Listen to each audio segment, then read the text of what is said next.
Hello everyone, welcome to today's news chatter. Let us begin with a practice question for prelims. Take a look at this thing. Architecture is always a very important topic for prelims, especially Dravidian architecture, Vesara architecture. The architecture of southern part of the country generally gets asked in the examination, architecture or literature, Sangam literature, for example. So the most important temples should be known. You should be reading about all these temples. One such temple has been provided here. Take a look at this question. Parantaka 1 was the father of Rajaraja Chola. He is said to have provided the Vimana of this temple with a golden roof. So talks about a golden roofed temple, and that golden roof was given by Parantaka 1, who is a very famous Chola ruler. This temple is also located at the center point of world's magnetic equator.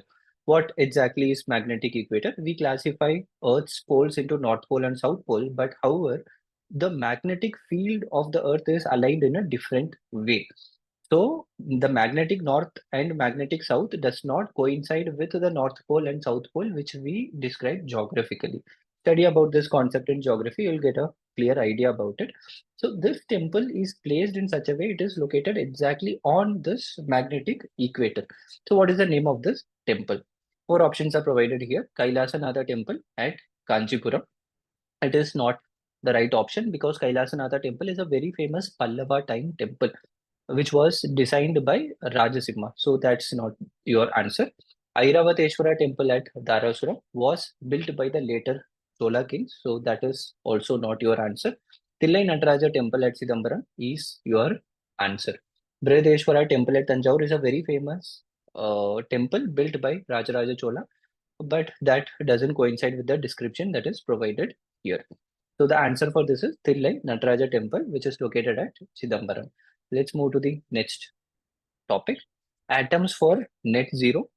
Very important topic. Generally, anything related to environment is very important. Any initiative taken related to environment, especially in a global stage, is extremely important. They have already asked several questions in this theme. So, atoms for net zero is one such thing.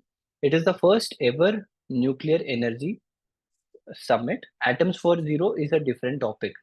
Atoms for Zero is a different topic about which we will discuss later. The first ever nuclear energy summit happened in Brussels recently. Why this happened? Earlier, people used to be very afraid of nuclear energy technology because of several leaks and several problems. For example, nuclear reactor disaster that happened some years ago. You must have studied about it. Chernobyl nuclear disaster. So these kind of problems created a fear psychosis among the people. But recently, the technology has developed to a greater extent. We have started to implement better safety measures in nuclear reactors. And the thing is, when it comes to nuclear energy, it is completely pollution free. And it is a one-time investment. Once you build a nuclear reactor and it reaches its critical level, that is the energy creation level, then it will keep running, and the amount of fuel you require for that is very less. And especially if you can build a nuclear fusion reactor or nuclear reactor that can use thorium, in such cases these are abundantly available. Thorium is abundantly available in the earth. In India also it is abundantly available, so you can easily create electricity out of it. That's why in the recent times, we have started to promote nuclear energy. The recent COP summit that got over, in that we have accepted a declaration that we will try, the entire world community will try to improve our nuclear energy 3 times. So this is why we have started an initiative called as Atoms for Net Zero Initiative. It is an initiative by IAEA, that is International Atomic Energy Agency. This agency has started an initiative called as Atoms for Net Zero. Net zero means net zero emission. There will be net zero emission. Whatever carbon we are emitting, we will try to overcome it by using renewable energy resources. So use nuclear energy for that. That is the idea. So this supports effort by member states to harness the power of nuclear energy in transition to a net zero economy all over the world. This initiative provides member states, stakeholders, whoever is there, what are all the member states of United Nations organization, to all these countries, the Atoms for Net Zero initiative will provide financial, will provide technical expertise and scientific evidence. So for any country, so for any international organization, for any financial institution, for anything, this initiative is going to provide technical expertise. This initiative is going to provide scientific evidences for development of nuclear reactors, for getting better idea about the nuclear energy itself, the scope of nuclear energy, the future of nuclear energy, etc. The nuclear power emits 4 times less carbon than even solar farms. Even solar farms of wind turbines, hydropower, geothermal, for all these things, we need to make the machinery. We need to implement a lot of resources to build these solar panels, wind turbines, etc. And the amount of electricity generation is very meager. Whereas you talk about a nuclear reactor, the amount of carbon emission is extremely less, and it provides better energy also at very less amount of fuel consumption. So this is what Atoms for Net Zero emission is. Atoms for Net Zero is an initiative by International Atomic Energy Agency. This is the most important point which you need to remember. Human animal conflict has been in news regularly, so we need to know about it because it comes under two important topics of GS3. One, it comes under environment because it talks about wildlife. Second, it comes under disaster management also because Kerala has recently declared especially human wildlife conflict as a state specific disaster. So we need to study from both the perspective. From environment perspective, it is very simple. We have Wildlife Protection Act. The Wildlife Protection Act clearly specifies how to classify national park, wildlife sanctuary, etc. So what is a core zone? What is a buffer zone? What is the protocol we need to follow in certain zones for in certain places? Everything is very well described. But it becomes a disaster when animals try to evade into human territory or humans try to evade into animals territory, and when these two come together in conflict, it becomes a disaster because in Kerala, if you see regularly, elephants killing human beings has been a big menace. So we need to take care of it. That's why this measure. So first question here is why to declare it as a state specific disaster? So when you declare anything as a state specific disaster, it provides some advantage for the government to manage the issue. So let us look at the advantages. First thing, the State Disaster Management Authority. So according to the Disaster Management Act of India, we have National Disaster Management Authority, NDMA, State Disaster Management Authority, and District Disaster Management Authority. When the state government describes or classifies any incident as a state specific disaster, it will come under the control of State Disaster Management Authority as per Disaster Management Act of India. Who is the head of State Disaster Management Authority? It is the Chief Minister. So it will directly come under the power of Chief Minister. In the district level, the district collector will be the chairperson of District Disaster Management Authority.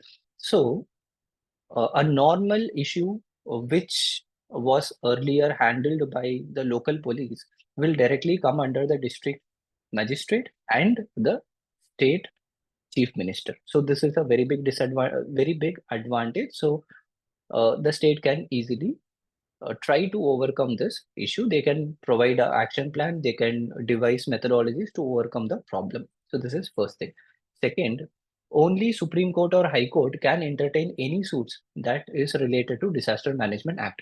Disaster Management Act Section 71 clearly tells that if there is any problem, any issue that you need to raise against the Disaster Management Act, it should be directly to the High Court or the Supreme Court. You cannot go to the local court. So this gives a big advantage for the state government. Disaster Management Act 2005. It is 2005. Section 72 of Disaster Management Act says that the provisions of this act will have a overriding effect. So this is the most important point. When the Disaster Management Act is in force, in such a scenario, it will have overriding effect on any other law. So we cannot claim that it is the activity of the state government is trying to override the environment protection law. We cannot tell that the state government is trying to override the wildlife protection law. We cannot claim anything. If the state has described anything as a state disaster, in such cases, it is the state government which will be completely in control, and the provisions of Disaster Management Act 2005 will override every other act. So these are all the big advantages, and that's why the government has classified it. Now, when we talk about the country's point of view, the national point of view, because in mains you will get question like this only. What measures the government of India has taken to control human-animal conflict? These are all the schemes which you can mention. These are all the programs or acts which you can mention. The first and foremost, Wildlife Protection Act. We have classified the territories of animals and territories of humans separately. We have also told that there is prohibition for hunting. uh, what are the schedules that come under the Wildlife Protection Act? Schedule 1, completely protected. So these things you can mention. Second, the Biological Diversity Act of 2002. According to Biological Diversity Act, we already have been enrolled as a member of a part of United Nations Convention on Biological Diversity. And based on Biological Diversity Act, we classify certain territories as biological diversity hotspots also. So this is another thing. Then we talk about National Wildlife Action Plan, which was in force from 2002 till 2016. For 14 big years, this Wildlife Action Plan was there, and it was implemented to enhance the protected area network, controlling trade in wildlife products, and research and education related to wildlife. Project Tiger is a very big success. We have crossed 3,500, more than 3,500, nearly it's going to be 4,000 tigers in India. So that is a very big project. Project Elephant for protection of elephant habitat, elephant corridor, etc. And National Disaster Management Authority is already there. It lays guidelines for everything. For every disaster in the country, there is a specific set of guidelines provided by the National Disaster Management Authority, which we are following. So these are all the measures we have taken. Apart from this, certain states has taken certain specific projects. For example, you can mention about Kerala's initiative. You can mention about uh, certain important infrastructure facilities like highways being built over the top of a national park or wildlife sanctuary. So these kind of things you can collect and you can mention in your answer. Critical minerals from geography's point of view, both from prelims and mains, it is extremely important. You need to know what is a critical mineral. Critical minerals are not uh, geographically different, or it is not physically different from other minerals. They are just like every other mineral, but a country will classify it as a critical mineral because it is very important for the economic development of the country and national security of the country. And if such minerals are not available regularly, it will cause serious supply chain management problem or supply chain vulnerability. That is why we classify certain minerals as critical minerals. Different countries will have different critical minerals. For example, in India, if you take cobalt is not much available, gallium is not much available, but in China, these things are very highly available. So it might not be a critical mineral for China, but for India, it is a critical mineral. For example, if you take USA, they have classified 50 minerals as critical minerals.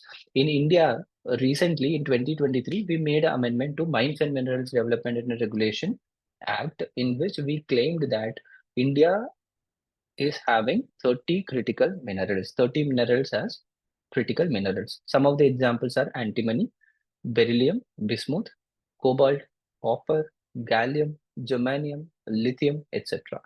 So try to remember at least 3, 4. Lithium, everyone can remember. Copper, a very common material, but not much available in India. So it is also a critical mineral. Cobalt, uh, easily rememberable. Gallium, easily rememberable. Beryllium, you can remember at least 4, 5. And where they are applied, they are applicable and they are very much usable in high technology industry, electronics, green technologies, telecommunication, transport, and defense related materials. What steps India has taken to improve critical mineral availability? Critical minerals are available in India, but we have not started mining it yet. So the government has taken first step by auctioning 20 different mineral blocks to the private sector. That this is the first step we have taken. India has also told that we are trying to look into Africa to attain critical mineral trade from several African countries. 10 blocks would soon be up for sale. Again, another 10 blocks is going to be up for auction. Lithium blocks in Jammu and Kashmir. Jammu and Kashmir has around 40% of India's lithium resource, and that also would be auctioned, the government has told. The Geological Survey of India is actively involved in exploring several different mineral options. These are all the steps we have taken. One very important question for this year's mains specifically, you can expect a question on Enforcement Directorate. What is Enforcement Directorate? Explain the significance of it in reducing corruption. So you can write about what exactly is Enforcement Directorate, what is Unlawful Activities Prevention Act, what are all the activities the Enforcement Directorate take, how it is going to control the corruption in the country. And then you can come up with a conclusion. So that will be all for today. All the best. Study well. Let's meet tomorrow.